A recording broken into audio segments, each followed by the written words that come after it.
અમરેલીમાં અનાધાર વરસાદથી સાવરકુંડલા પંથકમાં 8000 વીઘા જમીન ધોવાઈ। ફિફાદ ગામમાં ખેડૂતોએ 50 વીઘા જમીનમાં કપાસનું વાવેતર કર્યું હતું। અમરેલી જિલ્લામાં સૂર જૂને પડેલા અનરાધાર વરસાદથી સાવરકુંડલા પંથકમાં પારાવાર ખેતીની જમીનો ધોવાઈ ગઈ। સાવરકુંડલાના ધોબા, પીપરડી, હિપાવડલી, મેંકડા ગામોમાં ખેતીની જમીનો પર પાણી ફરી વળતા આશરે 7 થી 8000 વીઘા ખેતીની જમીનનું ધોવાણ થયું। સાવરકુંડલાના શેત્રુંજી નદી અને મેરામણ નદી અને ફુલકુ નદી કાંઠાના ધોબા, પીપરડી, ફિફાદ, મેંકડા ગામોની જમીન સાવ નષ્ટ થઈ ગઈ છે અને ખેડૂતોએ મગફળી, કપાસના વાવેતર કર્યા હતા।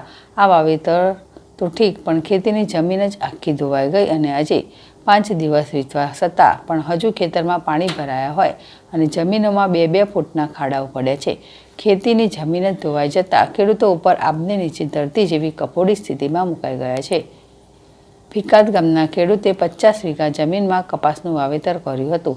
ડીએપી ખાતર, બિયારણ નાખ્યા બાદ વરસાદ અને પૂર પ્રકોપથી જમીન જ નષ્ટ થઈ જતાં વાવેતર થઈ શકે તેવી સ્થિતિ જ નથી, જ્યારે માત્ર ફિકાદ ગામની 3000 વીઘા જમીનનું ધોવાણ થયું છે।